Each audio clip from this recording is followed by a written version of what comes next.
तो दोस्तों, मैं अनीता कुमारी आपके एसएससी अनीता यूट्यूब चैनल पे स्वागत करती हूँ। चलिए आज हम लोग बायोलॉजी स्टार्ट करते हैं। लूसेंट का ऑब्जेक्टिव है सारा क्वेश्चन। पहला चैप्टर है हमारा स्वास्थ्य एवं पोषण। इसका पहला क्वेश्चन है भोजन का एक प्रमुख अंग है कार्बोहाइड्रेट। निम्नलिखित में कौन सा पदार्थ मानव शरीर में ईंधन का काम करता है? कार्बोहाइड्रेट। कैप्सूल का बाहरी आवरण बना होता है स्टार्च का। शहद का प्रमुख घटक है फ्रुक्टोज। निम्नलिखित में कौन सी शर्करा तत्काल ऊर्जा प्रदान करती है? ग्लूकोज।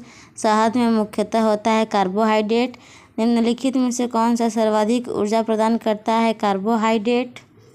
मानव शरीर में कार्बोहाइड्रेट पुनः संग्रह होता है ग्लाइकोजन में। एथलीट को निम्न में से जल्दी और ऊर्जा ज़्यादा मिलती है कार्बोहाइड्रेट से। लंबे समय तक कठोर शारीरिक कार्य के पश्चात मांसपेशियों में थकान का अनुभव होने का कारण लैक्टिक एसिड का संचय। रक्त ग्लूकोज स्तर सामान्यतः व्यक्त किया जाता है mg के प्रति डेसीलीटर में। प्रोटीन बनाने के लिए कितने अमीनो एसिड की आवश्यकता होती है? 20। शरीर में ऊतकों का निर्माण होता है प्रोटीन का। प्रोटीन को निम्नलिखित में से क्या माना जाता है शरीर का निर्माण करने वाला? एंजाइम मूल रूप से क्या है? प्रोटीन है। जैविक सिस्टम में रासायनिक क्रिया की प्रक्रिया को तेज करने में उत्तरदायी पदार्थ है एंजाइम। अल्फा केरेटीन एक प्रोटीन है त्वचा में उपस्थित। सोयाबीन में प्रोटीन का परसेंट होता है 42%।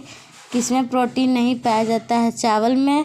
निम्नलिखित में किसमें प्रति ग्राम अधिकतम प्रोटीन पाई जाती है? सोयाबीन में।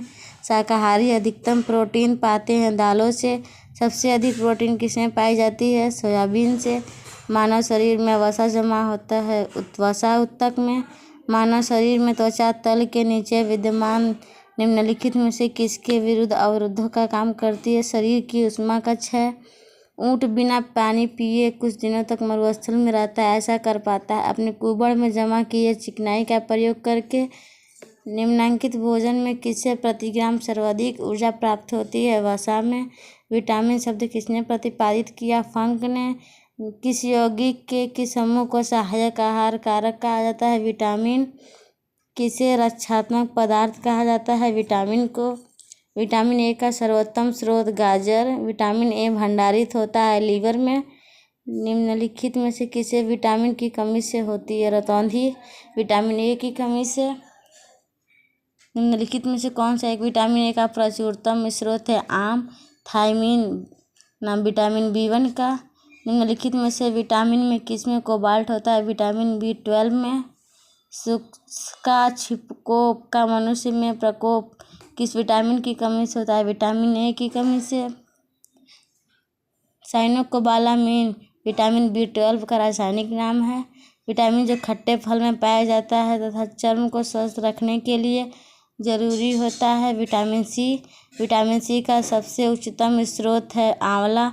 निम्नलिखित में से किस विटामिन की कमी के कारण मसूड़ों में रक्त आता है और दांत हिलने लगता है? विटामिन सी। विटामिन सी का रासायनिक नाम एस्कॉर्बिक अम्ल। विटामिन में कौन सा शरीर में भंडारित नहीं होता है? Vitamin C. कौन सा विटामिन प्रतिरक्षा प्रदान करता है? Vitamin A. निम्नलिखित में कौन सा विटामिन जल में घुलनशील है? Vitamin D. सूर्य के प्रकाश के संपर्क में आने में निम्नलिखित में विटामिन में किसका संश्लेषण होता है? विटामिन डी का। विटामिन डी की मात्रा सर्वाधिक होती है मछली के लीवर के तेल में। कैल्सीफेरॉल विटामिन डी का रासायनिक नाम है। विटामिन ई का रासायनिक नाम टोकोफेरॉल। विटामिन ई विशेषता किसके लिए महत्वपूर्ण है? लिंग ग्रंथियों की सामान्य क्रिया के लिए। कौन सा विटामिन मनुष्य के रक्त के जमने के लिए जिम्मेदार है? विटामिन के। तो थैंक यू दोस्तों, हम लोग आगे नेक्स्ट वीडियो में देखेंगे।